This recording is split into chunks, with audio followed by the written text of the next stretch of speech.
നടിയെ ആക്രമിച്ച കേസിൽ ദിലീപിലേക്ക് വിരൽ ചൂണ്ടുന്ന തെളിവുകൾ ലഭിച്ചത് പോലീസ് നടത്തിയ 25 മണിക്കൂർ ചോദ്യം ചെയ്യലിൽ.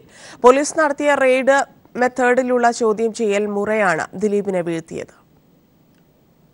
മലയാള സിനിമയെ ഞെട്ടിച്ച കുറ്റകൃത്യത്തിന്റെ സൂത്രധാരൻ തകർന്നടിഞ്ഞത് 2 ദിവസങ്ങളിലായി പോലീസ് നടത്തിയ 25 മണിക്കൂർ ചോദ്യം ചെയ്യലിൽ. ജൂൺ 28-ന് 13 മണിക്കൂറും ഇന്നലെ 12 മണിക്കൂറുമാണ് ചോദ്യം ചെയ്യൽ നടന്നത്. ഇന്നലെ ഉച്ചയോടെ കുറ്റസമ്മതം നടത്തിയ ദിലീപ് തുടർന്ന് നൽകിയ മൊഴികളുടെ അടിസ്ഥാനത്തിൽ കൂടുതൽ അറസ്റ്റുകൾക്കുള്ള സാധ്യത പോലീസ് സ്ഥിരീകരിക്കുന്നുണ്ട്. ദിലീപിന്റെ ഭാര്യയും നടിയുമായ കാവ്യമാധവൻ, മാതാവ് ശ്യാമള എന്നിവരുടെ മൊഴികളും അന്വേഷണത്തിന്റെ ഭാഗമായി പോലീസ് വരും ദിവസങ്ങളിൽ രേഖപ്പെടുത്തും.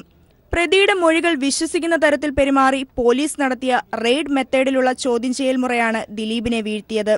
കേസിലെ അന്വേഷണ ഉദ്യോഗസ്ഥൻ ക്രൈംബ്രാഞ്ച് IG ദിനേശ് കശ്യപാണ് ഇന്നലെ നടത്തിയ നിർണായക ചോദ്യം ചെയ്യലിനുള്ള തന്ത്രങ്ങൾ മെനഞ്ഞത്. ജൂൺ 28-ന് നടത്തിയ ചോദ്യം ചെയ്യലിൽ പങ്കെടുത്തിരുന്നില്ലെങ്കിലും ചോദ്യാവലി തയ്യാറാക്കിയത് IG കശ്യപായിരുന്നു. അന്വേഷണ വിവരങ്ങൾ ചോരാതിരിക്കാൻ നിർണായക നീക്കങ്ങൾ നടത്തിയത് CI ബൈജു പൗലോസിന്റെ ചുമതലയിലായിരുന്നു. ജയിൽ കേന്ദ്രീകരിച്ച് പ്രതികളുടെ നീക്കങ്ങൾ ചോർത്തിയതും തെളിവുകൾ ശേഖരിച്ചതും ബൈജുവാണ്. News desk.